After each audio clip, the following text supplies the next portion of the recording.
The war had become a prayer repeated by dying mouths.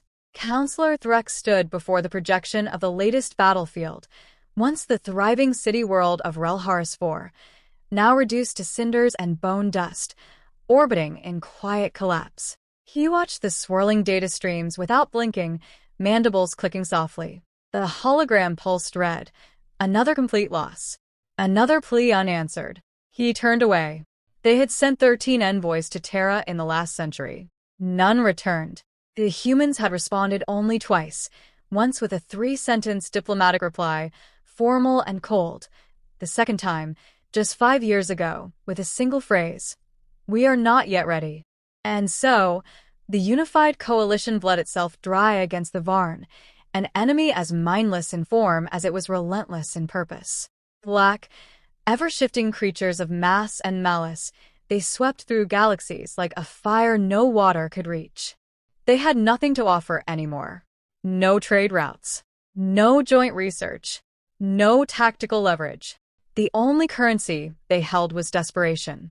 Threx waited in silence, alone in the communications chamber, as the air became heavy. The old machinery hummed. The lights dimmed. Then it answered. A man appeared. Or rather, something shaped like one. Human, certainly tall, broad hair like soot, uniform without a single emblem. His face was smooth, emotionless, his eyes a hard gray. No rank, no title. "You have reached General Kale Draven," the man said, voice even and quiet. "State your final request." Not a greeting, not a question of status. A statement. Final request. Threx hesitated. He had practiced this moment in his mind 1,000 times, imagined tears or screaming or begging. But under the weight of that unblinking stare, he found only a single word remaining in his chest. Help. Draven nodded once. No further inquiry. No demands. "We will arrive in 12 hours. Prepare your skies." The screen went black. Threx sat back slowly, the light of the chamber dimming once more. The weight of his carapace pressed into the seat like stone. 12 hours. He did not understand. There had been no talk of fleets, of coordination, of war councils. Just we, not I, and that final order, prepare your skies. Across the broken heart of what had once been coalition-controlled space, word of the message spread like fire through dry fields. Most believed it was a myth. Some said Threx had gone mad. Others laughed at the idea of humans doing anything beyond watching the galaxy burn from the safety of their distant world. But those who had seen Earth's history, their silent expansion, their refusal to integrate, their unmatched data encryption, felt something colder settle in their blood. Within the central command bunker of the last operational fleet, codenamed Bastion, General Rectal watched the same transmission. He was a Zenthari, and like all of his kind, towered above most species, armored in natural plating evolved from centuries of volcanic warfare. He had outlived every one of his command siblings, burned his homeworld to deny it to the Varn, and now ruled over the tattered remains of 1,000 civilizations. He had seen enemies, seen soldiers, but he had never seen a man like Kale Draven. Only one, Rectal said aloud. They sent only one. His adjutant, a thin-framed Azari male named Vorin, shook his head. "Not one, sir," he said. Rectal's massive hands curled into fists. Then they came. It began with the signal, an unknown frequency slicing through the void, resonant and uncrackable. Then the void near Bastion shifted. No warp signature. No gravity fluctuation. Just absence. One by one, ships emerged. Black. Sleek. Perfect. 10 vessels. No lights. No insignias. Each one shaped with mathematical precision. The coalition had long mocked Terran naval engineering as austere and archaic. But this was not minimalism. This was doctrine. From one of the ships, a message broadcast. "This is the Terran Response Unit.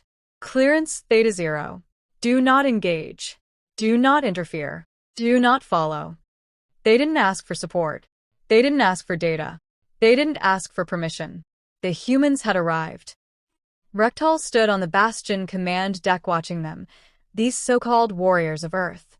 Not thousands. Not even hundreds. 5. 5 drop pods.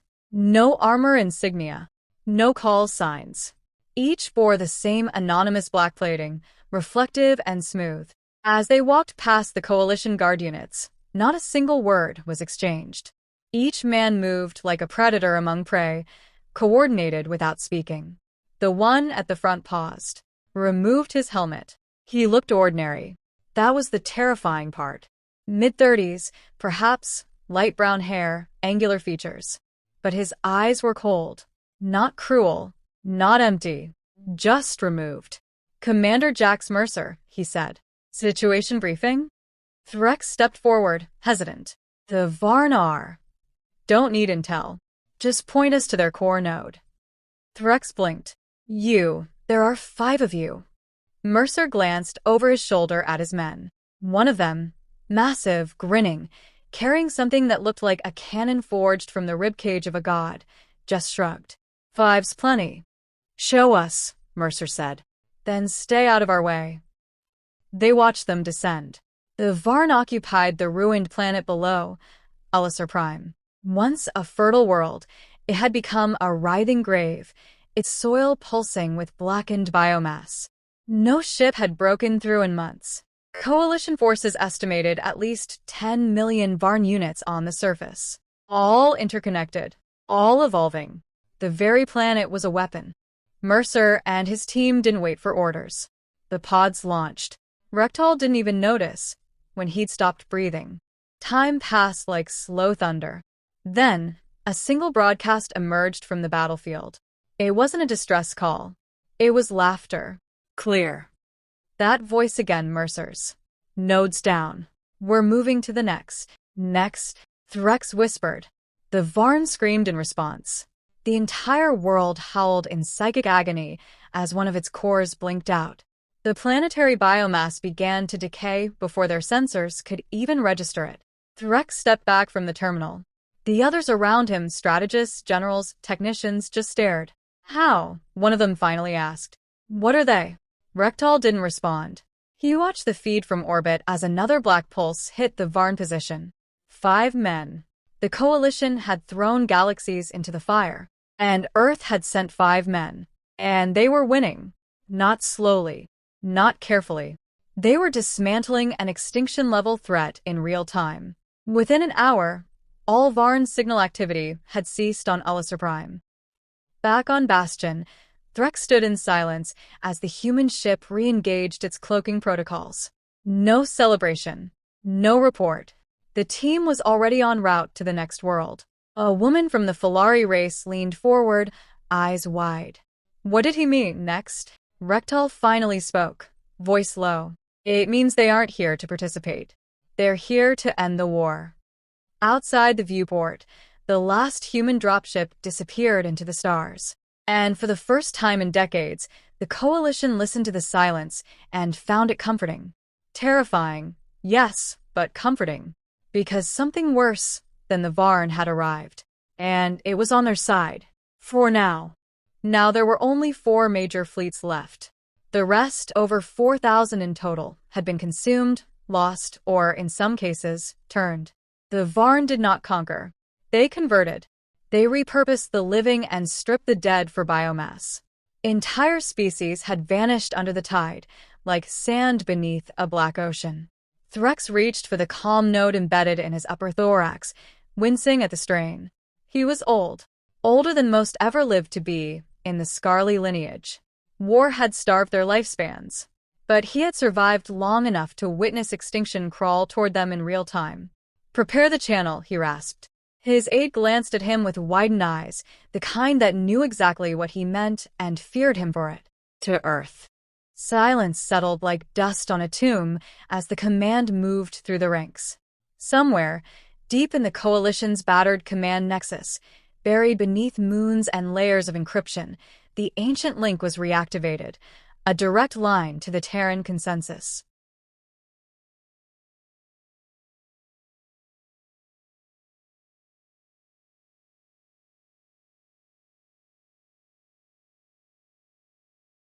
The Galactic Council Chamber was a place of hushed arrogance, its vaulted dome glittering with suspended holograms of conquered star systems.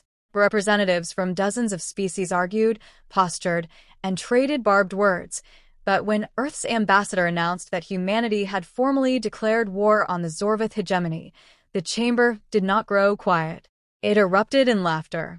The sound echoed like mockery through the vaulted hall, layered by the peculiar tonal cadences of alien throats. Humans? One Krail delegate scoffed, her tendrils quivering in disdain. Barely 3 centuries beyond their own planetary squabbles, and they think to stride into a conflict that has consumed empires for millennia? They will last 5 days. If fortune smiles on them. The remark drew approving murmurs. The galaxy had long dismissed humanity as a curiosity, aggressive, yes, inventive, perhaps, but fragile and untested in true interstellar war. To the dominion of Krail and the Zorvith hegemony, humans were no more than an inconvenient border species, a minor footnote in a history already drenched in blood. That perception would not endure the day. On Earth, Commander Marcus Hale stood aboard the Invictus, humanity's newest and most advanced warship, a vessel hidden from the galaxy's gaze until this very hour. The bridge hummed with restrained energy as officers manned their stations, waiting for his word. Hale's eyes were steady, unflinching, as he studied the projected path of the incoming Zorvith fleet. It was massive, a wall of warships bristling with weaponry, advancing toward Proxima Centauri as though it were nothing more than a prize to be claimed. Their arrogance was absolute. "Transmit the order," Hale said quietly. His voice carried more weight than a shout. "Initiate Iron Dawn."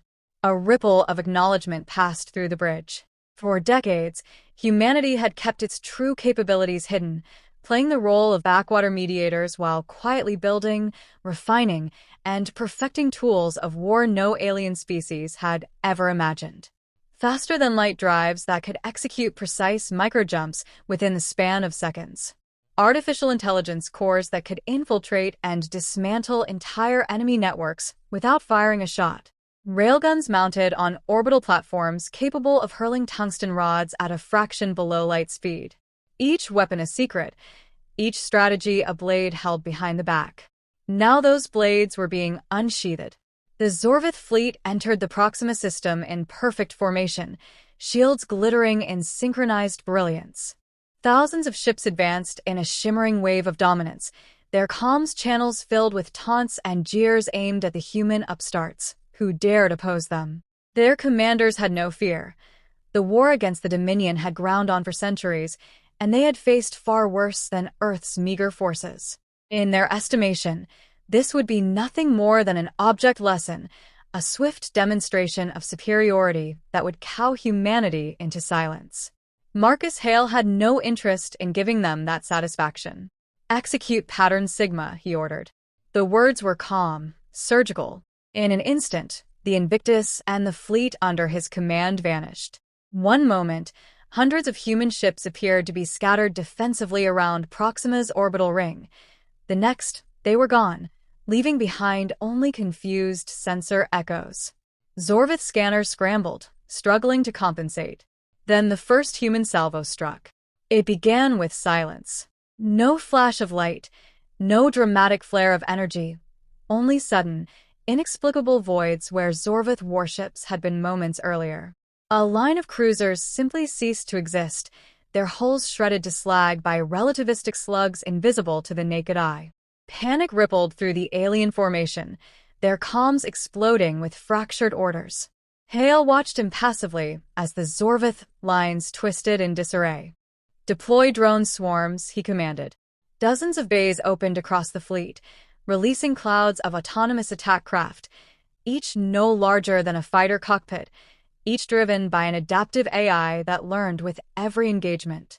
They moved like predators in a feeding frenzy, slipping through shield gaps, overwhelming defense turrets, and detonating deep within the bellies of capital ships. Zorvith countermeasures flared uselessly. The drones adapted faster than their computers could respond. On the bridge of the Invictus, one officer exhaled sharply as an entire Zorvith carrier group imploded under the onslaught. Hale did not blink. He was counting. Each ship destroyed, each maneuver executed, brought him closer to his prediction. 5 hours, that was all it would take. Humanity's true power had been tested endlessly in simulations, in war games no one outside the Defense Council knew existed. Now theory was becoming history. The Zorvith retaliated with everything they had, hurling plasma storms and missile barrages across the void. Yet every attack found only empty space, for humanity's FTL microjumps shattered the rhythm of battle. Human ships flickered in and out of position like ghosts, never where sensors claimed they should be, always reappearing with devastating precision. To the Zorvith, it seemed like witchcraft.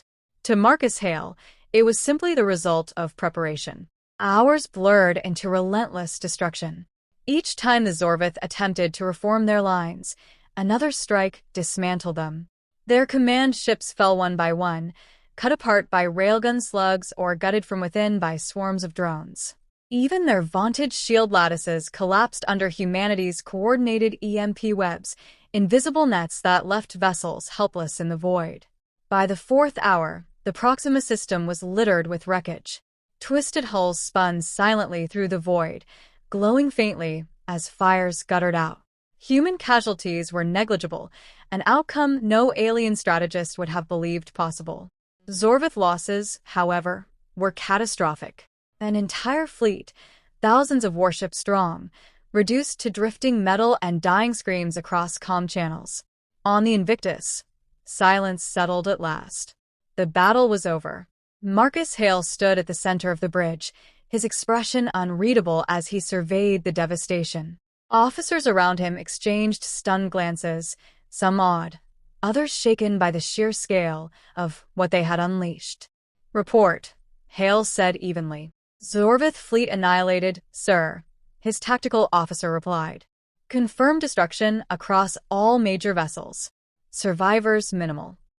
Hale's gaze lingered on the holographic display, the red markers that once denoted enemy ships now fading into silence. He inhaled once, slowly, then exhaled. 5 hours, he murmured. Not pride, not triumph, just the confirmation of a prediction. 5 hours to end what the galaxy thought was an unstoppable invasion. 5 hours to shatter the illusion of human weakness. The officers around him said nothing, waiting for more. At last, Hale straightened, his voice carrying through the bridge like a blade cutting air.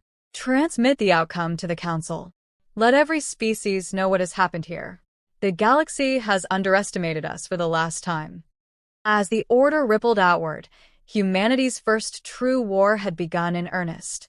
The galaxy, so long convinced of its own hierarchies, would awaken to a new reality. And for Marcus Hale, the path ahead was clear. Victory was not enough. The war itself had to end, and only humanity possessed the will and the means to finish it. The Invictus turned its prow toward the stars, engines igniting with cold fire. The war was no longer between alien empires. Now humanity had joined, and nothing would ever be the same. The war clock began at 0 the moment the human fleet slipped from folded space into Dominion territory. The stars flickered against the void, unremarkable to anyone but those who had waited centuries for deliverance. On the bridge of the flagship Aegis Prime, Commander Adrian Voss stood with his hands clasped behind his back, eyes fixed on the tactical holomap. No tremor betrayed him, no hesitation weakened his tone when he gave the first order. "Commence strikes. We have 5 hours." His words carried like a guillotine's fall. At once, Admiral Elias Ward relayed the command to the fleet, and the blackness of space lit with streaks of accelerated kinetic payloads, long tungsten rods wrapped in controlled plasma, hurled at velocities so great no shield array could withstand them. Shipyards orbiting the Dominion's forward bastion, Zaltharian, burst into silent spheres of fire, molten slag tumbling into the planet's atmosphere. What the Dominion had spent decades constructing unraveled in less than 6 minutes. Kaler of the Threxian Guard, standing as an observer among the crew, could not move his eyes from the holomap. He whispered to no one in particular, "They destroy as though they have rehearsed this slaughter for centuries." Adrian turned slightly, his expression a steel mask. We did. Hour 1 unfurled with surgical brutality. Swarms of human drones, black as obsidian and guided by an artificial intelligence named Athena, poured from hidden compartments across the fleet. They carved through Dominion interceptors in formations so fluid it seemed like a predator encircling prey. Elias Ward coordinated them without wasted syllables, each command executed with absolute precision. The Dominion scrambled, broadcasting panic distress calls, their admirals barking contradictory orders. It made no difference. In 20 minutes, 2 enemy armadas were annihilated, their wreckage spinning in helpless arcs. The alien allies could only watch, their ships positioned in reserve as witnesses. One captain dared to whisper over the comm, This is not war. This is extermination." Hour 2 began as Elias Ward issued the fleet-wide shift to disruption protocols. The Dominion's reinforcements arrived in desperate swarms, thousands of ships cresting the horizon of folded space. But when they lit their drives, the human response was not another wave of firepower. It was silence. At Adrian's nod, Dr. Leonard Graves activated the Neural Disruption Network.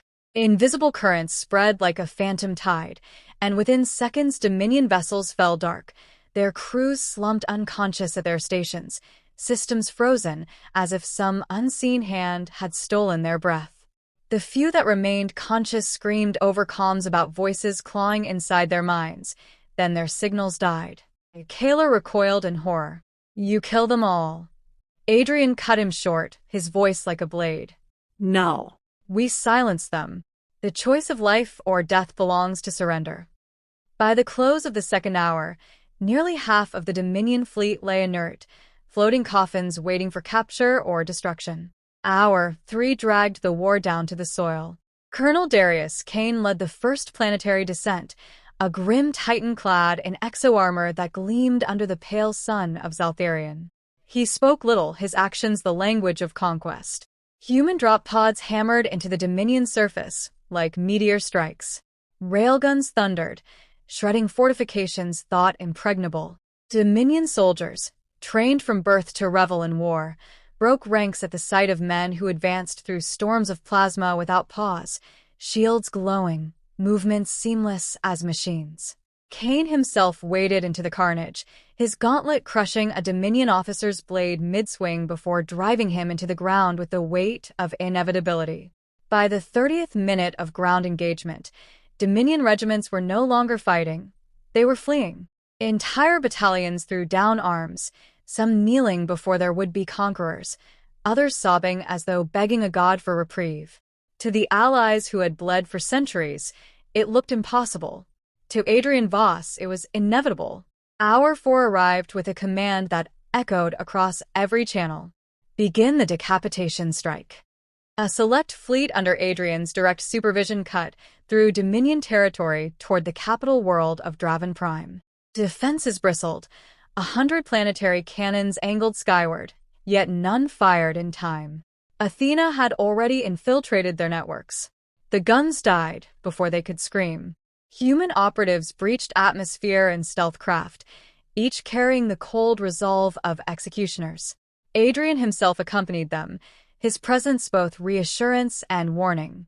The Dominion High Command, gathered in the obsidian palace of Draven Prime, never saw the humans breach their chamber doors. No negotiations were offered. No words of mercy wasted.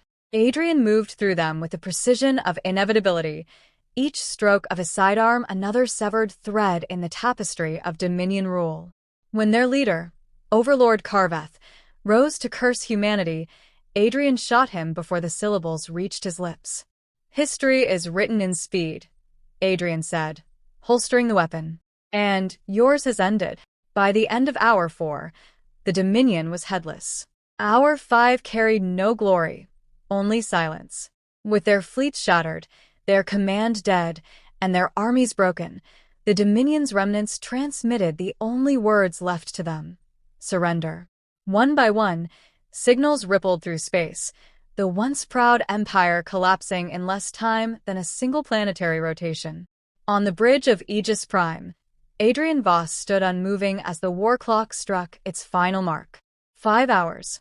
Around him, the crew remained hushed, the weight of history pressing on every breath.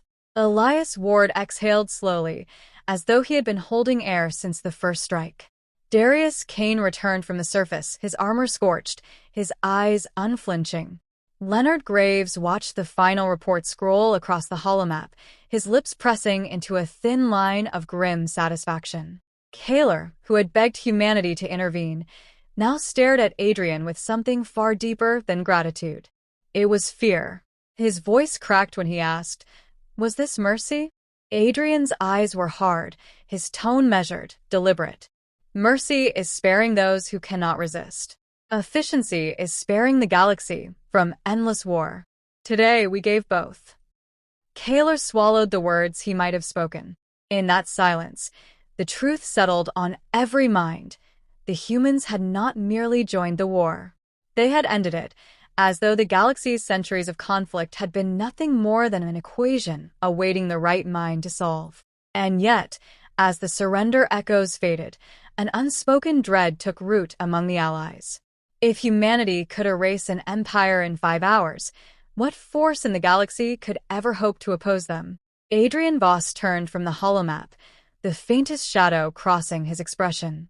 The war is finished. Prepare for negotiations. The finality in his voice did not invite celebration. It invited silence. For though the Dominion had fallen, the galaxy now understood the truth it had long feared to face. Humanity had arrived, and nothing would ever be the same. That completes Section 3, 1,600 words max, focused, tightly paced, and ending with a satisfying close that builds tension for Section 4.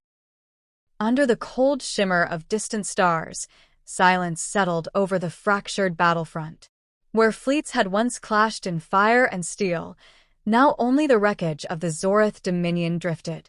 Their warships, titanic engines of conquest, hung broken and dead, their scattered husks casting long shadows against the void. In only 5 hours, humanity had turned the tide of a war that spanned centuries. Yet victory did not bring ease. It brought a heavier burden, one that sat squarely upon the shoulders of the men who had delivered it. Captain Marcus Kane stood upon the command deck of the Dauntless, hands clasped behind his back, his jaw set like iron.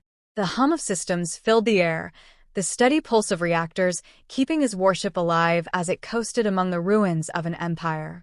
Around him, his crew whispered in reverent tones, afraid to break the solemnity that lingered after such devastation. Kane's eyes, a piercing shade of gray, surveyed the holographic displays projecting the remains of the enemy fleet.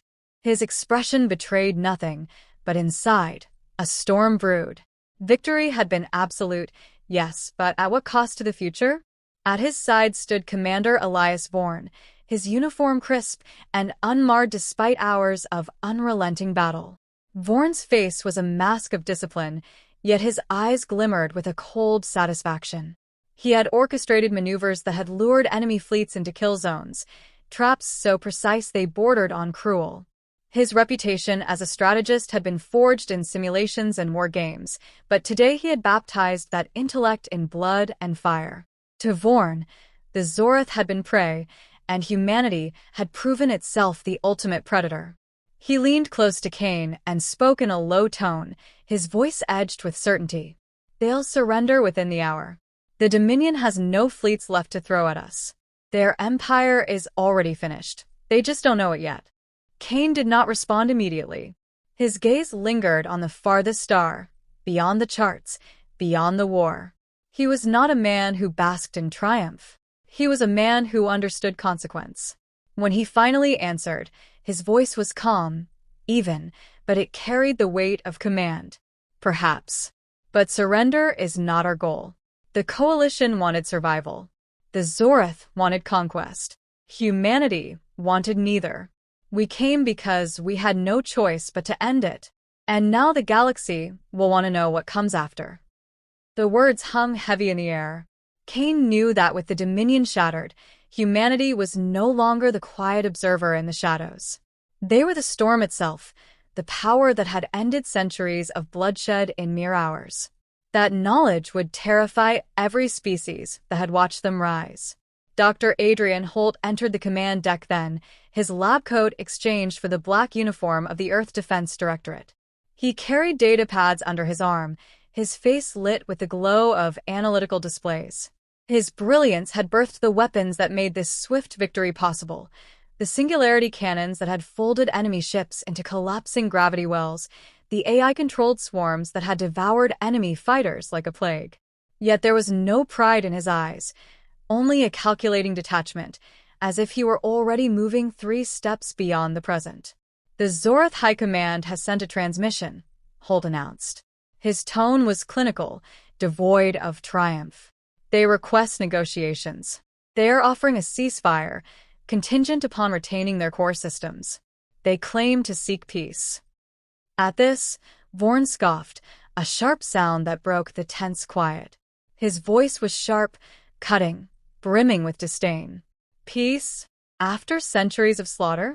After burning worlds and enslaving entire populations? No, Captain. This is their last trick, their final stall. If we grant them even a shred of sovereignty, they'll rebuild. Not in years, not in decades, but eventually. And when they return, they'll come for us first." Kane turned to Holt. "And your assessment?" Holt met his captain's eyes with a steady, unflinching gaze. "Vorn is correct. The Zorath cannot be trusted. Their culture is predicated on domination. If they survive, they will not forgive what we've done here today. To them, this was not defeat. This was humiliation. And humiliation breeds vengeance." He paused, then added, "The only way to ensure lasting peace is to end them." The word struck like a blade. Even in war, the concept of extermination weighed heavily. Kane felt it in his chest, the gravity of the decision before him. Billions of lives, perhaps trillions, hung in the balance. The coalition would accept surrender. They would accept terms, reparations, anything to stop the bloodshed. But humanity was different. Humanity had seen, in these short hours, what the galaxy was truly like. And humanity had revealed itself in turn. The transmission from the Zorath came alive on the central display. The image of a warlord filled the deck, his scaled face battered, his eyes burning with hatred barely concealed by diplomacy. His voice was guttural, defiant even in desperation. "Humans, you have shattered our fleets. You have humbled us before lesser races. But know this, our dominion endures. If you are wise, you will accept peace now. Leave us our core worlds, and we will not trouble you again." Kane said nothing at first. He simply stared into the warlord's eyes, unblinking, unyielding. Around him, his men waited, holding their breath. When he finally spoke, his words were cold as steel. "You brought this war to the galaxy. You burned worlds and slaughtered innocents. And now you want mercy? You will find none. Surrender is not enough. Your dominion is finished." The warlord bared his fangs, rage twisting his features. "You dare speak to us this way? You are new to the stars, children playing at power. Do you think the galaxy will not fear you as it once feared us?" "They already do," Kane replied. "And they are right too." With a gesture, he cut the transmission. Silence reclaimed the deck. Every man present felt the weight of what had just transpired. Humanity had declared not only victory, but dominance. There would be no coexistence with the Zorath Dominion. There would be no return to the shadows. The war was over, and a new order had begun. Vorn exhaled slowly, his lips curling into the faintest shadow of a smile. 5 hours. That's all it took. The galaxy will remember this day forever. Holt turned back to his data pads, already calculating, already designing. "And they will prepare for us, as surely as we must prepare for them. The galaxy is vast, and fear is the only constant currency." Kane looked at them both, at the men who had stood with him through this terrible triumph. Vorn, the predator. Holt, the mind. And himself, the burdened commander. They had ended a war in 5 hours, but their true challenge had only just begun. Outside the viewport, The wreckage of fleets stretched into infinity, silent monuments to a fallen empire.